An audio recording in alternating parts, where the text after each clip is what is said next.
everyone, my name is Chelsea, aka Sunspring. Welcome back. Today I'm talking about House of the Dragon, episode 4 of season 2. Boy, was that a blast to watch. Holy crap. Spoilers for everything, Fire and Blood, Song of Ice and Fire, all of it, so, leave now if you don't want to hear about it in detail. Wow. I am so thrilled to have finally seen the dance begin. And much to their credit, the showrunners and the amazing CGI people, they really did deliver on dance as a concept. I have imagined dragon battles for a very long time now as a fantasy reader, but something about the way they were spinning, grappling, falling, flying, it was horrible. Them clawing at each other, and graceful at the same time.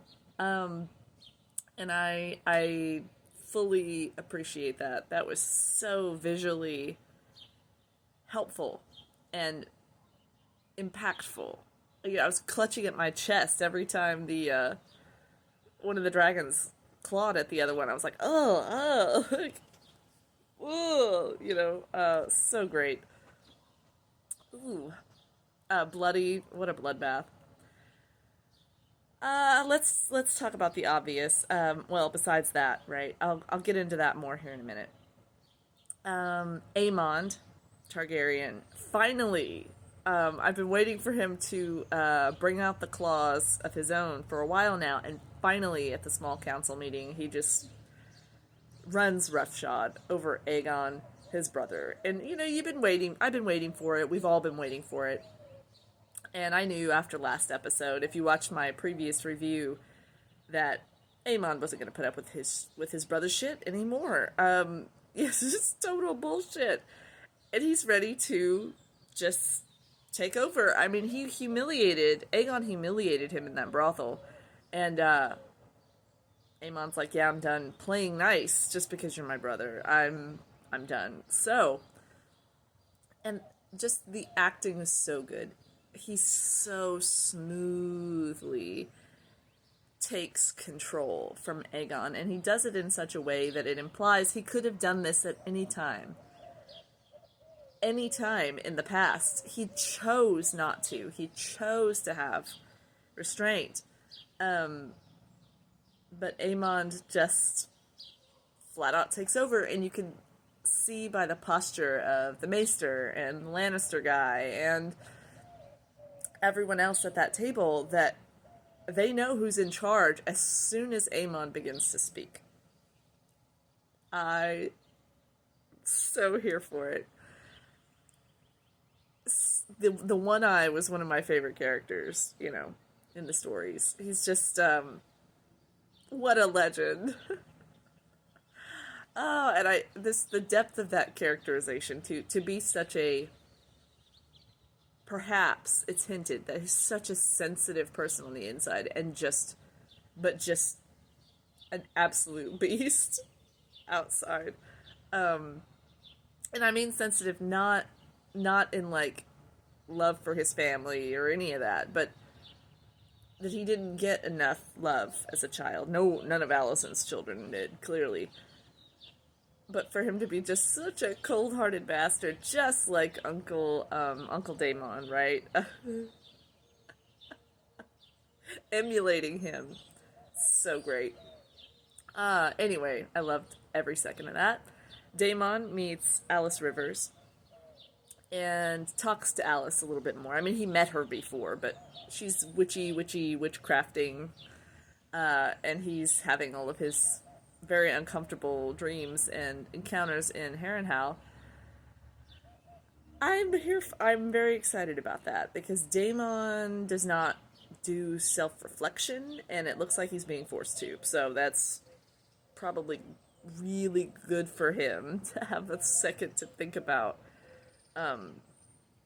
It could be. He could use that to, develop his own mindset in a different direction. Now, whether he will or not, it doesn't appear that he plans to do that. It kind of appears that he plans to just build his army and move forward. But he has the opportunity, at least, to, if the forced opportunity to lose some sleep, but learn a couple of things, if he would actually, meditate a little bit on that, on the message of these visions. I'm not sure he will. Targaryens tend not to. What else happened in this episode that was great? Don't you just wish Cole would have gotten roasted? Everybody was rooting for him to get roasted, and of course, no, there he is, face down in the dirt, but totally live, damn it. Let's see. Rhaenyra gets back, and her small council is still, trying to take over from her, and even her son Jace is getting kind of antsy and ready to fly out and do some battle. I wonder how he's going to feel when he actually sees it, because when we saw a bunch of people get fried when Rhaenys and Meleys got out there. Fried to a crackly crunch, ashes, bone, burns, ugly warfare, which we've been promised for quite some time. No surprise there. That it happened at Rook's Rest. And I like that that Aemon's plan did not go 100% according to plan, because Aegon shows up on Sunfire and is out there just breathing, she just gets so pissed off that everyone's told him to do nothing, that he gets on his dragon and flies on out there.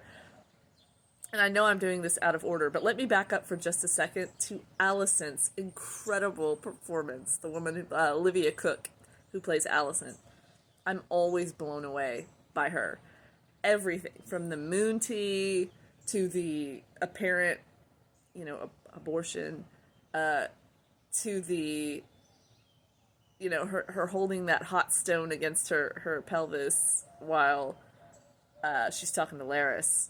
And Larys just taking a look into the moon tea like, yeah, I can see you overindulged. That's quite an indulgence, my lady. A rich indulgence.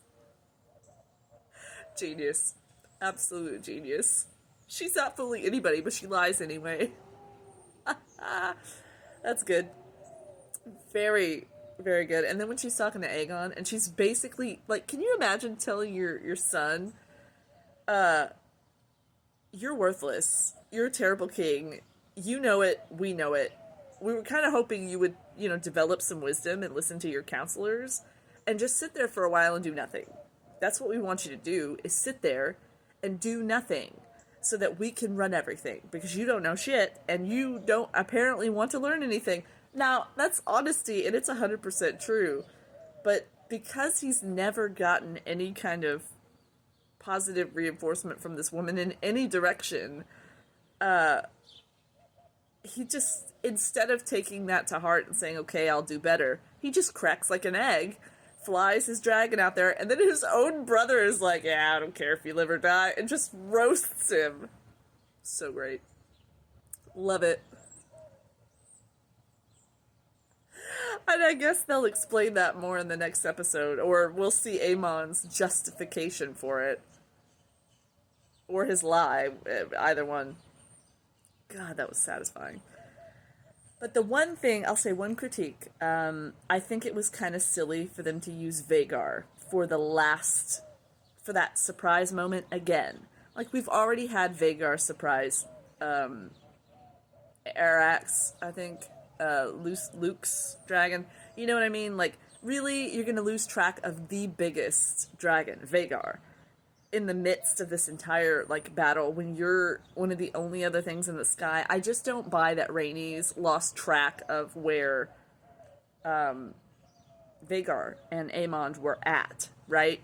Enough that she would be flying over this cliff and Vhagar would come up from underneath and she wouldn't have seen that coming. I think it would have been much more impactful and much more, not a repeat of a shock moment if she had just simply lost the battle. If, her dragon, Meleys, just simply could not contend with the force, the power, the muscular beast, the huge Vhagar. I think that's perfectly acceptable and perfectly normal, but they wanted a shock value moment, so whatever. Anyway, that's my review. More next time. Bye!